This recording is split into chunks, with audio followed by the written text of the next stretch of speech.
Welcome to the series on how to begin data analysis. This is Dr. Labani from Easy Biostat.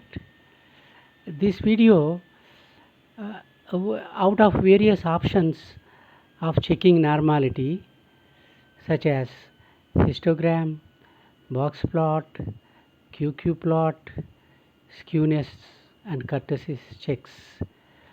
Now, in this, I will be demonstrating skewness and kurtosis for checking normality using the data that we used in the previous video. In addition to that, I am demonstrating a non-parametric test also and comparing with a parametric result. How to begin data analysis? This video on hypothesis testing going on. In the previous video, we demonstrated for two groups t-test by using SPSS. Now this we take up, we check normality with some other mode and apply non-parametric test and compare parametric and non-parametric results here.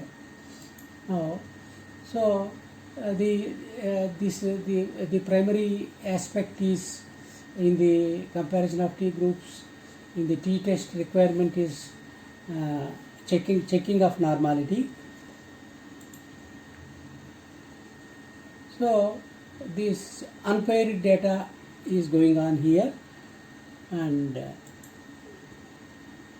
so what are the conditions under which the sample data follow normality in case group and control group also, and check in case if normality is not there, we try to go for non-parametric tests.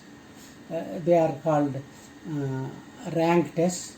So the corresponding test in the case of student t-test for a independent data is Wilcoxon rank sum test. We will be performing this if we suspect that normality is not being met. So there are different options for checking normality. This we talked about last in the video also, histogram showing that, and there is a box plot also give an indication, and there is a QQ plot, and the straight line falling in straight line is taken as a normality, and skewness and kurtosis. The computation of skewness and kurtosis also tell us something about normality. So later on, the tests of normality are also there. So in the present video, we are taking up only skewness and kurtosis part and check to what extent our data are normal. So the same example what we took in the previous example on SBP, two levels, one is two groups, one is diabetic group and the other is control group, sample size 19 and 25. The same data set is taken here to demonstrate normality and non-parametric also. This is the data, and this is the data we set we used, and now we are using this, and we created SBP and the group identifier, and so the data when the data is entered, this is the SPSS data editor view.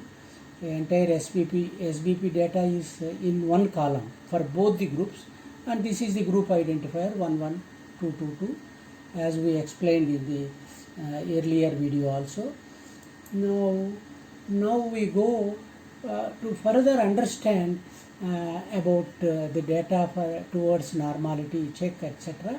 So for this, what we do is analyze, go to analyze, then descriptive. From descriptive, we will go to explore. So earlier we used cross tabulations and frequencies, etc. This time we are going for explore. So if we press explore, so we get a drop down of this for explore. So in this you have you have to input send SBP here and group identifier here, and then so in the explore you have statistics, you have plots, and you have options.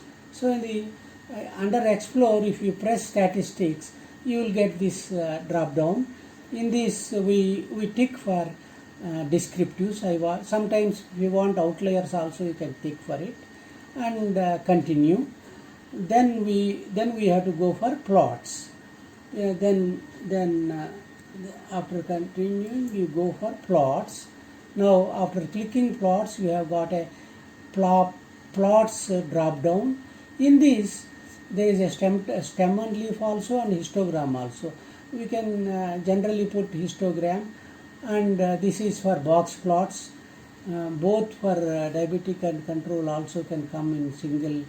And here normality plots and that QQ plot and the test for normality where p values are shown, that is also you will get it. If you continue, we'll go to that.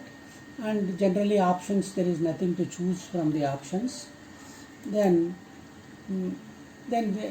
this is a from looking at the box plot, we can see that in the diabetic group, our group 1 looks like a symmetric, and in control group there is an asymmetric, and there is a right skew is appearing. So more details we will be taking up in a separate video, how to read the box plot. Now we are on to skewness and kurtosis. So some of the descriptives, when you in the explore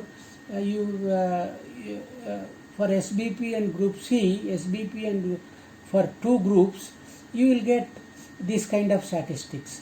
So at the bottom you have skewness and kurtosis. So an absolute value of skewness also and standard error of the skewness. By using these two, we can assess. Similarly for kurtosis also, we can use this and assess normality. Now this is again, this is for control group. So the previous one descriptive statistics, this is code 2 is control, that the previous one is so similarly you have skewness. This is 0.098 and standard error is 0.464. Similarly for kurtosis. Now we will look at it under what conditions, for what values of skewness and kurtosis the assumption of normality can be taken up. So check skewness for sample size less than 50. Now this is the case we take now. Compute Z value by dividing skewness by dividing skewness by its standard error. If it lies between minus 1.96 and 1.96, so if that is can be taken as normal. So where sample size is larger, these are the liberal limits are there. So if I compute this for the diabetic group 1, the values are for skewness are 0.079 and standard error is this. I have taken these values to divide one by the other. That is nothing but Z value. So statistics statistics and divided by standard error of the statistics is the Z value. So Z value I have got this. So this is very much inside this.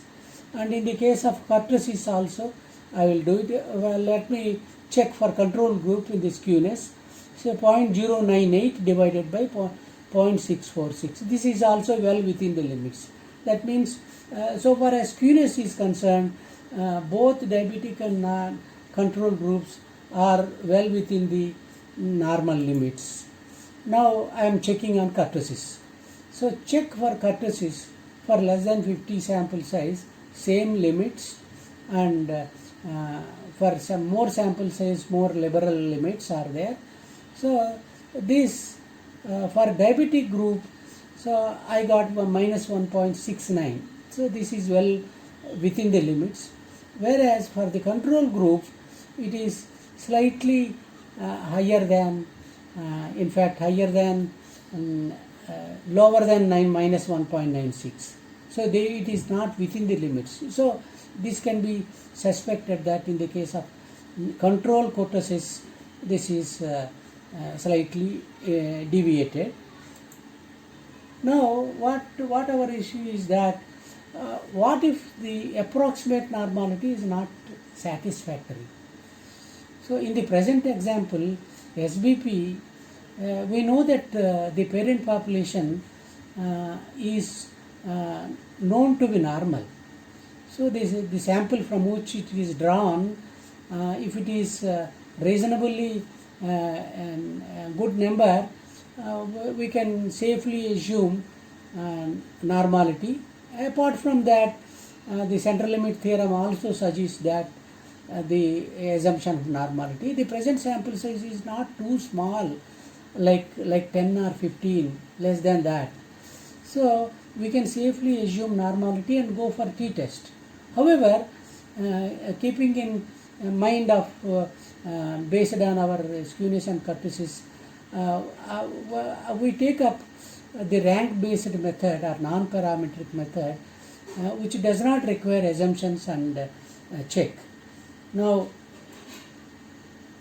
this is the, I go to analyze, I go to non-parametric drop down. Here for t-test we went for compare means. Now here we slowly come down. Here there is a non-parametric test. Corresponding to that, several non-parametric tests are there. So two independent samples, we select this, and then when we click this, we'll get a drop down, and we select SBP in that. We select the group variable also, group C and SBP. So when we define groups, when we press define groups, we will get another drop down called whatever codes we gave for diabetic and control in the data. So for group 1 I gave code 1, and for group 2 I gave code 2. So I say I continue, then I'll get this kind of drop down after completing. So we have SBP, we have group C with 1 code and 2 code, we have all defined, and we check the Mann-Whitney U-test, which is equivalent to Wilcoxon rank sum test.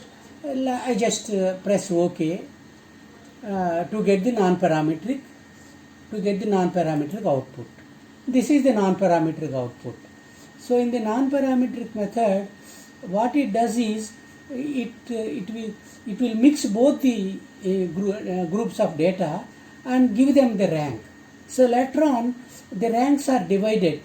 So for group 1 how much rank sum has got, and for group 2 how much rank sum has got.